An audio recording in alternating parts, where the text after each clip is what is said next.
Misalnya gini, Pangeran Diponegoro itu, dia apakah ada yang mengatakan Pangeran Diponegoro itu dijebak oleh Belanda? Ya, no?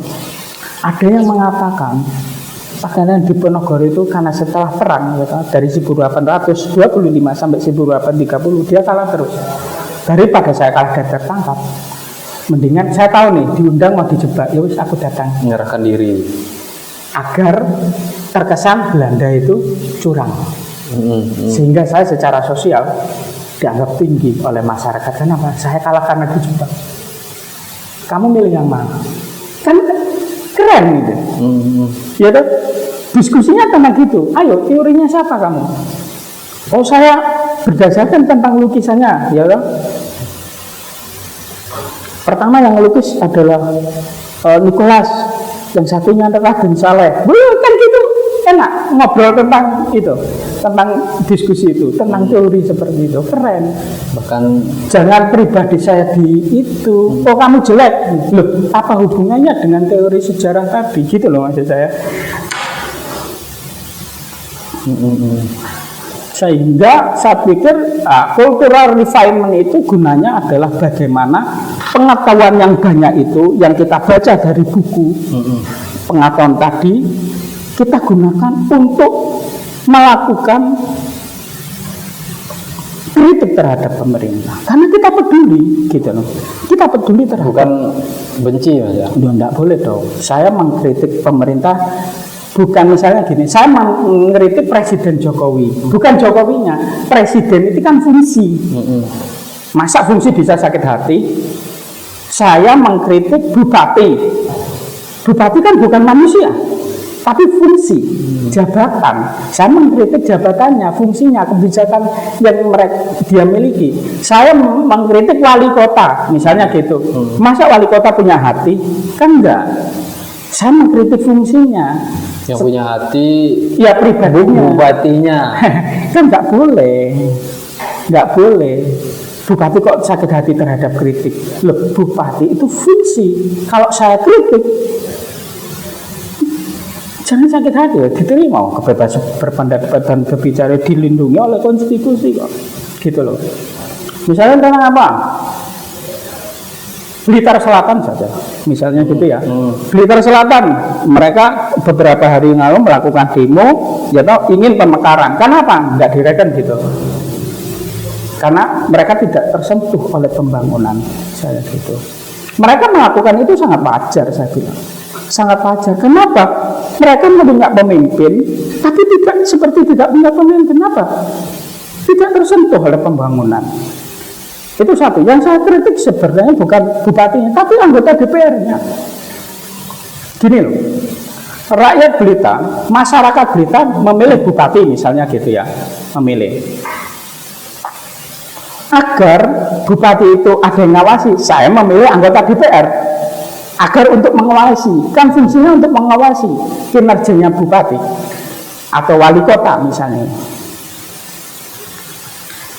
Kalau pada akhirnya rakyat sampai turun ke jalan, kritik saya cuma satu, berarti DPR-nya tidur dong di gedung itu. Saya milih kamu, ya toh, saya milih kamu, wahai DPR, ya toh, agar saya bisa bekerja selama 5 tahun tidak diganggu urusan beginian. Kamu dong yang kerja. Kalau saya sampai turun ke jalan, berarti kamu nggak kerja dong. Suara saya tidak sampai, gitu loh. Suara saya nggak sampai. Karena Dewan Wakil Rakyat gitu. Iya dong. Saya, kalau rakyat yang sampai turun ke jalan, mereka tidak punya hak imunitas, disikat selesai mereka. Tapi kalau DPR dilindungi oleh perangkat undang-undang, kuat mereka. Lawan kekuasaan dia kuat. Tapi kalau rakyat kecil, sudah makannya nggak karuan, ya toh, kadang kemes, kadang semen, ya toh, disuruh turun ke jalan. Loh, DPR-nya ngapain kalau begitu? Nggak kerja kan? Biasanya kalau ada masyarakat turun jalan, ya ke Dewan dulu. Iya, harus dikasih tahu dulu. Iya dong. Geruduk DPR-nya, ya toh, para konstituen wilayah ini, wilayah ini, ngomong dong. Kalau kamu nggak bisa kerja, jangan nyalon. Ngapain kemarin nyalon? Gitu loh. Ngapain kemarin nyalon? Atau mungkin selama ini ketika mereka dikritik itu mereka bingung mau jawab lewat apa atau gimana, Mas? Maksud saya begini, DPR juga harus menagari atau bahwasanya mereka itu bukan produknya partai gitu loh. Gara-gara partainya ya toh itu berkoalisi dengan partainya si pemimpin ya toh. Mereka koalisi di parlemen, apa yang diinginkan eksekutif lancar karena mereka koalisi. Tidak bisa dong, DPR itu wakilnya rakyat, nggak boleh dia wakilnya partai, salah itu. Dia itu wakilnya rakyat. Suara konstituenmu apa? Minta Blitar Selatan dibangun, ya teriak dong. Dia mau dibanggar, cegat dia, jangan sampai ini duit keluar. Kalau tidak keluar ke Blitar Selatan, Seharusnya yang lantang itu anggota dewan, ya iya, mereka punya hak imunitas, oh Mas. Iya toh, punya perangkat kekuasaan dong. Mereka punya perangkat kekuasaan, ya toh, lawan dong penguasa. Kan sama kuatnya. Kalau rakyat mah ditiup terbang, gitu loh. Ditiup terbang mereka. Kalau anggota dewannya aja sudah hitung-hitungan balik modal, gimana tuh? Lah inilah yang harus itu. Ya itu tidak kita pungkiri ya, bahwasanya sistem di Indonesia belum memungkinkan untuk itu, biaya politiknya tinggi dan lain sebagainya. Itu sebabnya para stakeholder itu harus menyadari bahwasanya si penjabat ini tidak boleh, kalau mereka mengeluarkan uang pribadinya menang, ini jabatan saya, sehingga harus balik modal. Atau saya kasih ini solusi lain. Ini agak reflektif ya. Bagaimana kalau kita kembalikan sistem kasta saja? Penjelasannya begini.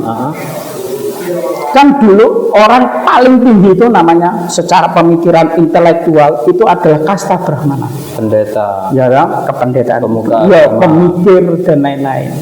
Ada kesatria, ya toh, yang lebih bersifat kerajaan, ya toh. Jadi kan gitu. Jadi ada yang waisa, ini sifatnya dagang. Mereka tahunya dagang untung rugi. Sudra, ngurus ekonomi. Sudra ya pesuruh saja. Lah orang yang kebatinannya masih sudra sama waisa jangan dipilih. Kenapa? Ya toh, jangan dipilih dong. Kenapa? Kalau waisa kebatinannya masih waisa, ya toh, dia pasti untung rugi. Mengeluarkan duit politik, ya toh, nanti balik modal. Atau yang sudra pesuruh ini, ya toh, jiwanya masih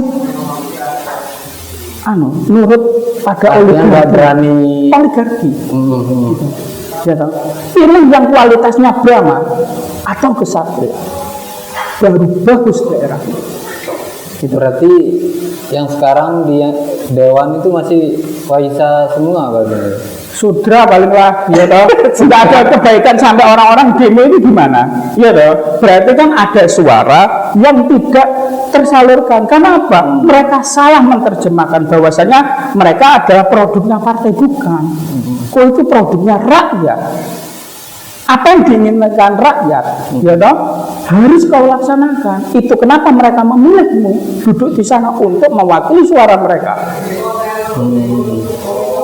Kalau tidak ada yang kau wakili sampai aku turun ke jalan sebagai rakyat, berarti kamu di dalam sana, di gedung DPR, tidak melakukan apa-apa dong.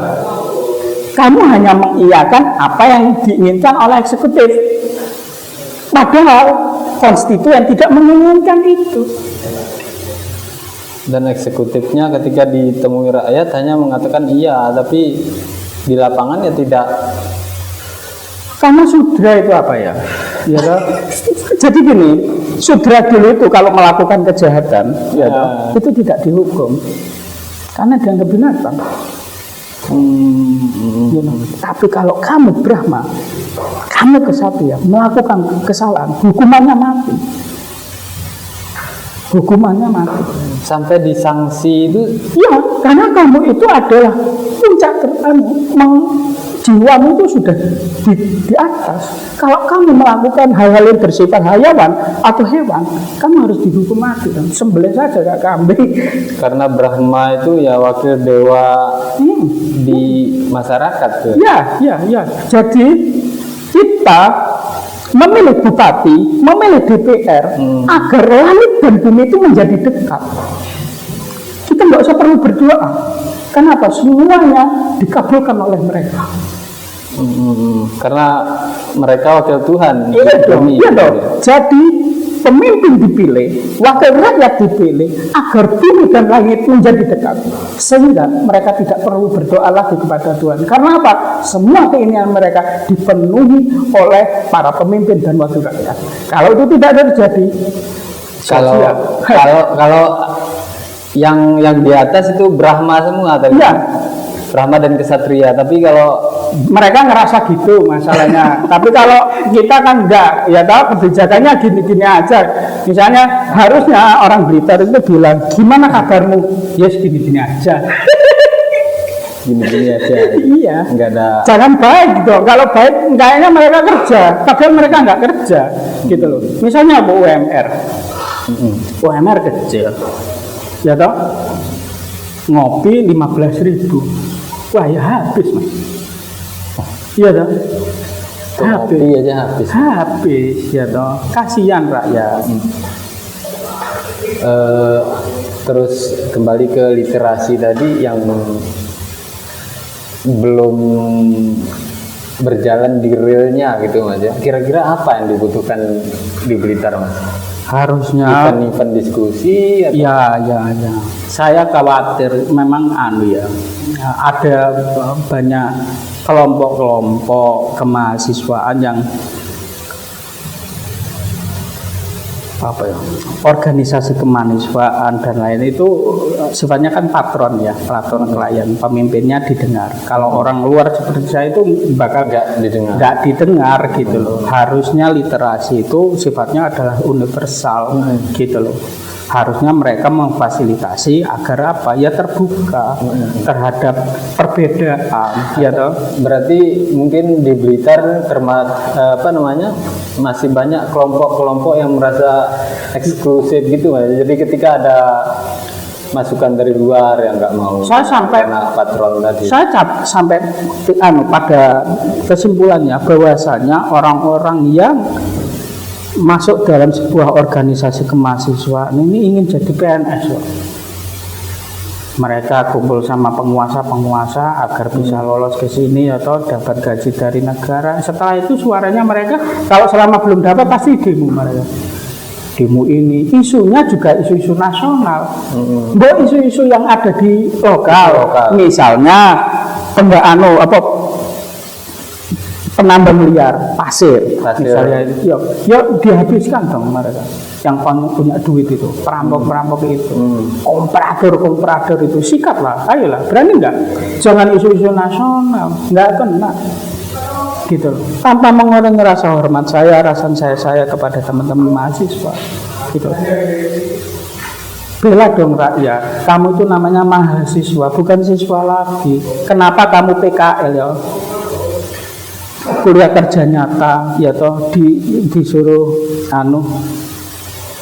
KKN misalnya gitu, suruh KKN agar kamu dekat dengan rakyat, tahu kepentingan mereka sehingga kamu bisa menyuarakan. Karena kamu mahasiswa, kamu orang-orang terdidik, wakili mereka, suara mereka dengan apa ya, apapun yang kamu punya ya, semampunya. Ya, jangan hanya memikirkan dirimu sendiri, hanya ingin populer, mereka demo, setelah demo ya toh akhirnya dianggap potensial diambil ya toh masuk, diam, sudah gitu aja.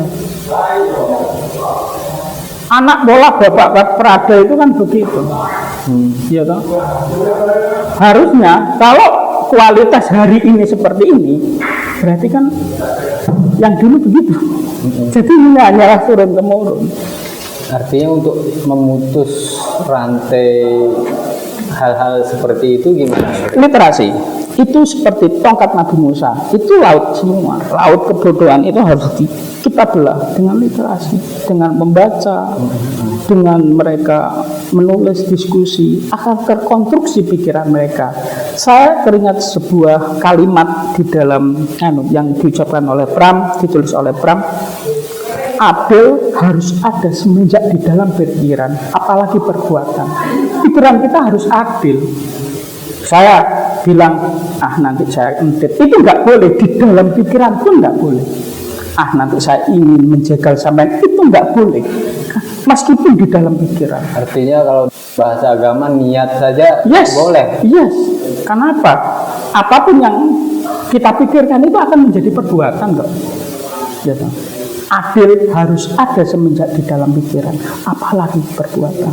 Adillah semenjak berpikir. Gitu. Kamu nggak boleh menyerang personal seseorang. Oh, kamu pendek, saya kan nggak mau dilahirkan pendek. Nggak boleh nyerang personal itu. Pikiran saya serang, nggak apa-apa. Nggak ada fisiknya pikiran itu.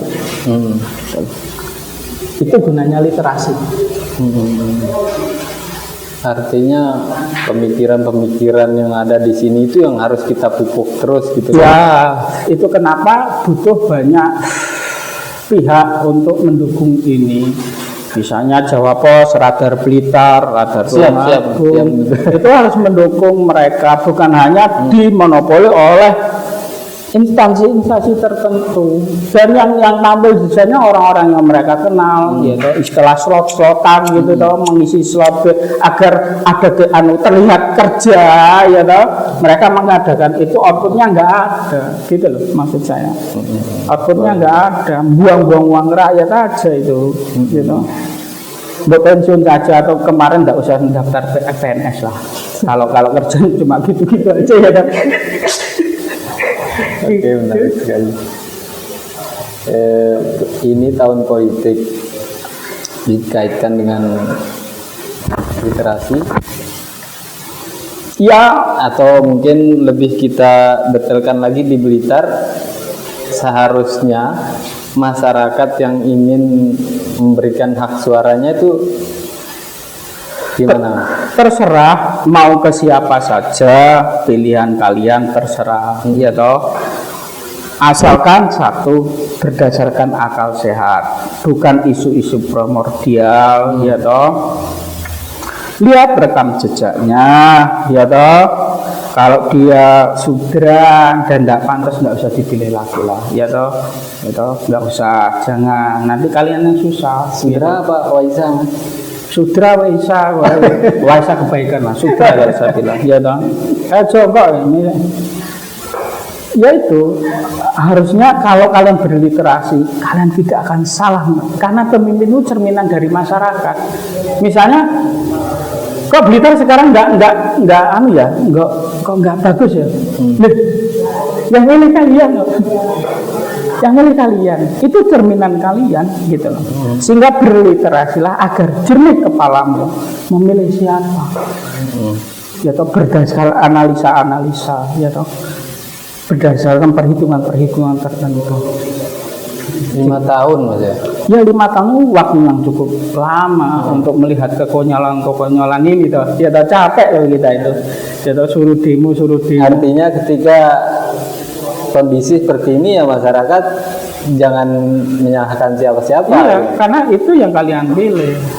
Ya toh, mumpung ada waktu baca-baca buku lah, bukunya Pram gitu biar jernih lah.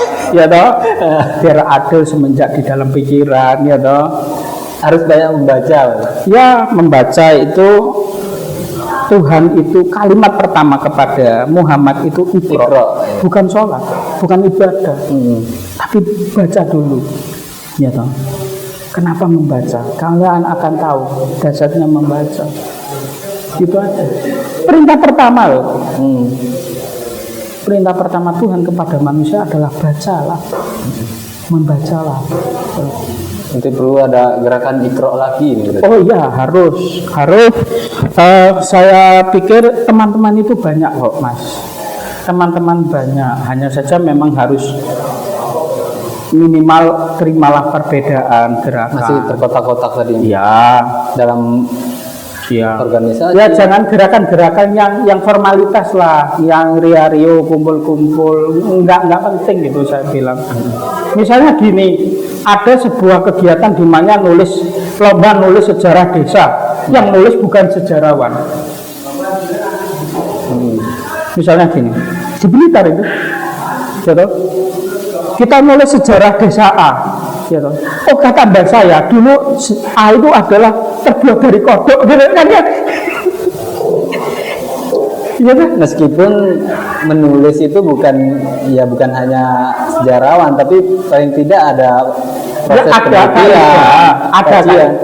ada kaidahnya, dan kaidahnya itu dikuasai orang-orang yang terdidik, bukan dilombakan. Gitu. Saya biasa macul tahu-tahu nulis gitu loh. Ya toh, kebetulan saudara saya yang ketua panitia saya menang, ya toh. Kan ini bahaya. Misalnya gini,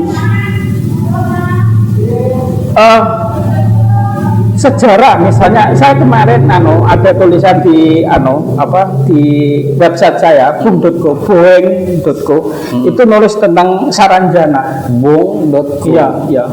Jadi ejaan lama, Bung. Saranjana itu apa? Boeing.co. Iya. Platformnya apa? IG apa? Atau web gitu ya? Web portal media. Oh, portal media. Ya, dia nulis tentang pemikiran. Jadi dia mengkritik tentang Saranjana itu dianggap sebagai sebuah kota. Padahal kalau kita tulis sejarahnya adalah nama Tanjung gitu loh. Bagian terluar dari sebuah pulau, bukan kota. Itu ditulis gitu. Jadi kalau kata Tan Malaka ini logika mistika. Gitu. Logika mistika, orang-orang yang masih senang dengan mistik-mistik itu membuat negara ini tidak itu, sehingga banyak kenapa Soekarno itu diperingati dengan istilah selamatan dan lainnya. Enggak, peringati Soekarno itu dengan cara telurkan manusia-manusia intelektual. Itu cara memperingati Soekarno, bukan dengan cara selamatan gitu. Kalau itu kan bagian dari sejarah, Mas. Ya. Selamatan. Sementara Bung Karno kan ya harus kita lihat sejarah. Ya, Soekarno ya diselamatin Al-Fatihah cukup ya. Tapi ya yang lebih penting adalah ciptakan Soekarno baru gitu loh. Bagaimana Soekarno bisa begitu? Ya dikasih diskursus yang sangat luas ya toh. Soekarno dulu belajarnya apa saja sudah. Bebaskan masyarakat untuk belajar apa saja, diskusi apa saja. Ya toh. Agar mereka bisa menjadi seperti Soekarno gitu loh.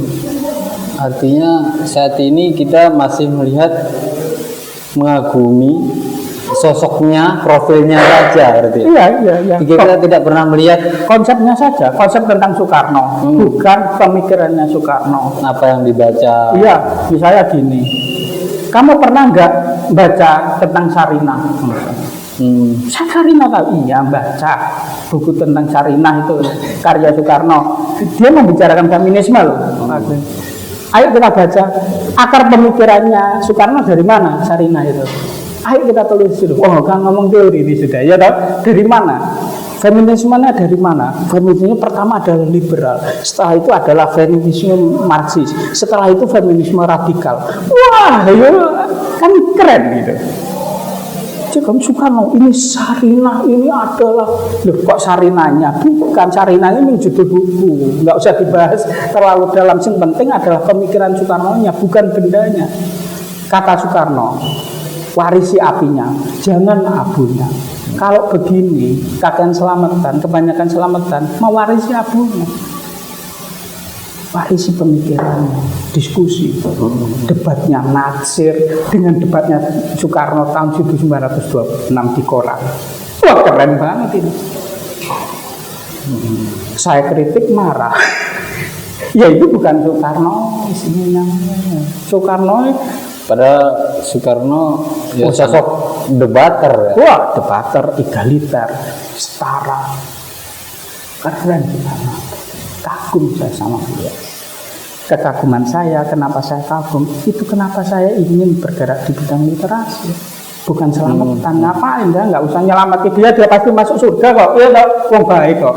Iya toh. Yang belum kan, ya kan gitu. Insya Allah kan begitu. Insya Allah, Kira-kira kan begitu. Ah. Yang belum adalah bagaimana menciptakan orang-orang Blitar seperti Soekarno baru. Lahirlah, terkenal kita. Dari apa? Kegiatan intelektualnya. Kita gerakan satu bulan memperingati Soekarno dengan cara apa? Pasar malam. Yo apik bagi segi ekonomi dodolan. Tapi bagi otak ya kok baru mangan wareg turu. Mulai habis kenyang kan biasanya ngantuk. Gitu, enggak begitu. Itu bagus, iya. Tapi yang lebih bagus adalah. Dan selama ini ide-ide seperti itu bisa disarankan ke pemerintah gimana? Ya itu, ya namanya gimana kabarmu, ya begini-begini saja. Oke, Mas Fajar, mungkin terakhir, seharusnya di Blitar itu terutama dunia literasinya itu seperti apa, Mas?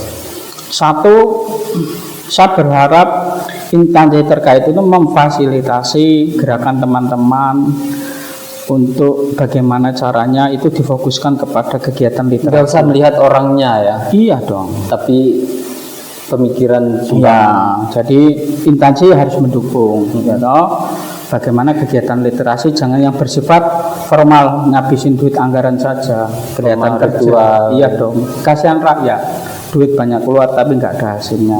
Fasilitasi mereka, buka ruang diskusi selebar-lebarnya, harus punya rasa maklum yang cukup, rasa maklum yang cukup, yang namanya pemuda, yaitu gerakan ini kan pasti berapi-api, jangan sakit hati ya. Ya sebegini ini pemuda toh. Pemuda kalau bijaksana itu bapaknya Pak, bukan anaknya, ya toh gitu. Sudah biarkan saja mereka tumbuh berkembang dengan kegiatan literasi, jangan dimonopoli hanya pemikirannya Soekarno saja. Soekarno itu pemikirannya dari mana-mana, bebaskan mereka diskusi. Kasih mereka ruang, kasih mereka akses seluas-luasnya agar tidak dikuasai orang-orang itu saja. Biar regenerasi itu terus berjalan. Menurut saya sih begitu. Mudah-mudahan warga Blitar selamat dari pemilihan yang nanti di pemilu nanti. Semoga selamat memilih pemimpin yang benar. Kalau ingin selamat, berliterasilah. Oke, terima kasih luar biasa Sama. waktunya Mas Fajar. Saya terima kasih sudah hadir di podcast Bincang Siang. Ya. Saya pikir itu tadi semua hal sudah kita diskusikan dan mungkin akan ada diskusi berikutnya ini bersambung Ya, ya. tentang tema tertentu mungkin Mas Fajar ya. Ya, ya. Oke, pemirsa Radar Blitar TV, itu tadi bincang-bincang yang luar biasa tentang gimana perkembangan literasi di Blitar, persoalannya dan segala macamnya, sejarahnya. Dan seharusnya katanya Bung Fajar tadi ya di Blitar itu harusnya ada Bung Karno baru.